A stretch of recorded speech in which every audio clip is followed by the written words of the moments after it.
back. Welcome back to the show. Now, still to come before 10, intelligence expert and Tory MP Rupert Allison, plus US talk show host Ricky Lake. Now, my next guest is a comic of the cloth.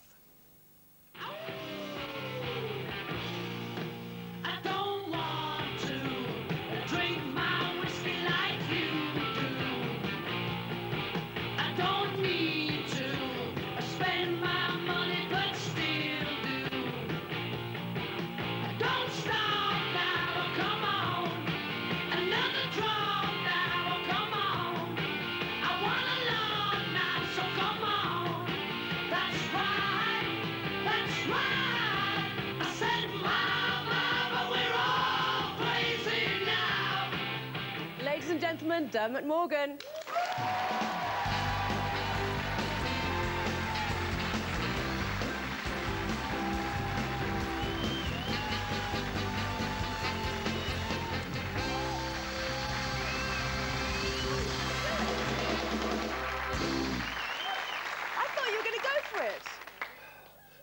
Does Chris Bonington know about those stairs? I just wondered. You could give it a try. I really Yo, you my bitch. Sit down, woman. Sorry. Isn't he a cool bloke? Have you had any knee touching on this show so far? Oh, fine-looking woman, Ms. Roslin. Come on. Sit over here, my knee. I knew your parents had nothing to worry about there. You haven't had the knee touching really much. You're very similar to Father Ted, then, aren't you? Yes. Well, bit of a dodgy geezer. I'm based on about, 95% of the clerics in Ireland. We had this dreadful gag that was doing the rounds in Ireland after all the sort of scandals came out about priests being involved with, various sexual activities, and there was. The big one was what you call 10 altar boys, the spot prizes at a priest's ordination. But we had to stop that stuff because it was just too bad. It was too bad. Maybe that's where you should stop it. Just stop. No, it can go worse. If you don't behave yourselves, it'll get worse, right? Now just, get a grip here. Well, what do the priests think of it over there? I don't know, and I frankly don't give a damn.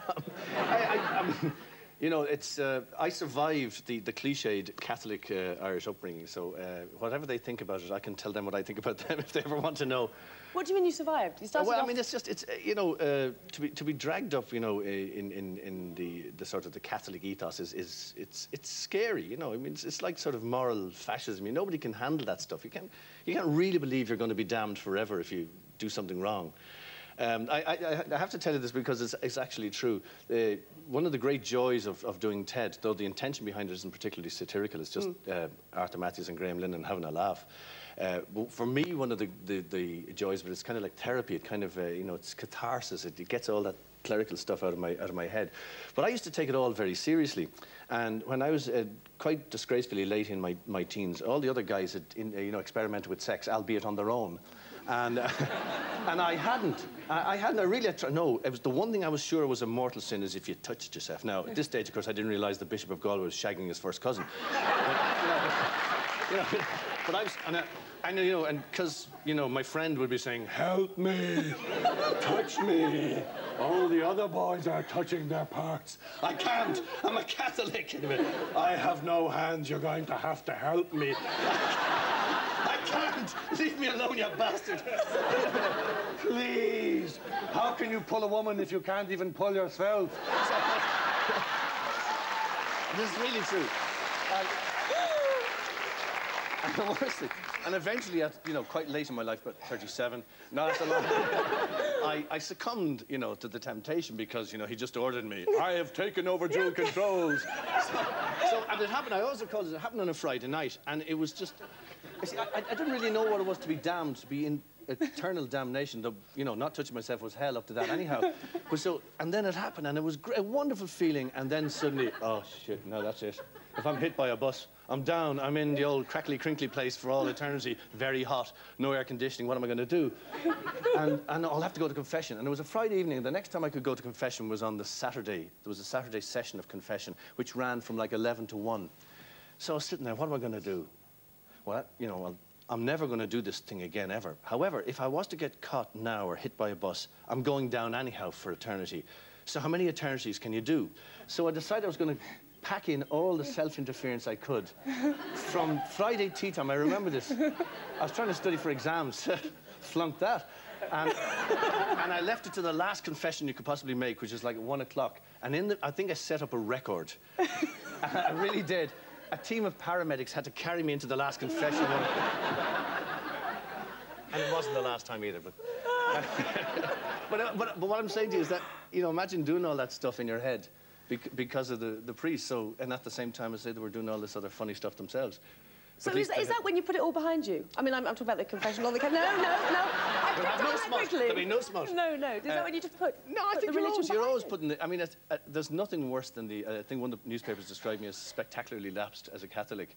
And you're always putting it behind you, you know, because the guilt thing is... They get the guilt early into you, and then you're always being tapped on the shoulder, you know. We'll get you. St. Peter will be waiting, you know, oh, please, no. Brendan Behan, the Irish dramatist, just said he was a daytime atheist, you know, but come nighttime, ooh. Yes, God, I believe in you. Turn on the lights. I think we realised from listening to you now that you are famous in Ireland for stand-up, and you do hard-edged stuff. Yeah, satire, yeah. Yes. That's kind of, yeah, satire. And rumour is you've got a hit list. No, that sounds a bit frightening. Who's on your hit list? This is propaganda put out by the establishment in Ireland. I used to do this show called Scrap Saturday with a friend of mine, Jerry Stembridge. We used to do this kind of satirical thing on radio, and truly we used to pick off all the establishment figures. And why the punters loved it at home was because it was the real agenda. In other words, it kind of articulated what the spin doctors wouldn't put on like the Bernard Inghams of Ireland were all completely nanted because we were telling it like it was. Right on. Yo, do my thing. Sorry, it's still there. And so I think that's where the hit list idea sprung from that we used to pick up. There was Charles Haughey was the Taoiseach at the time. That's the Prime Minister in Ireland. And he was, the more crap we ladened him with, that we ladled on him, I should say, the better he got in the ratings, you know. Yes, it's true, I'm a bastard. Well, in a way, loved him, yeah. This sort of spitting image idea. Then, it was like. Can I just ask you? I mean, I asked this to Lee Hurst a few weeks ago as well. Is it hard doing stand-up, and when there are desperately unhappy issues in the world? I mean, especially with the Northern Irish issue, how can you find things to laugh at when there's all of that?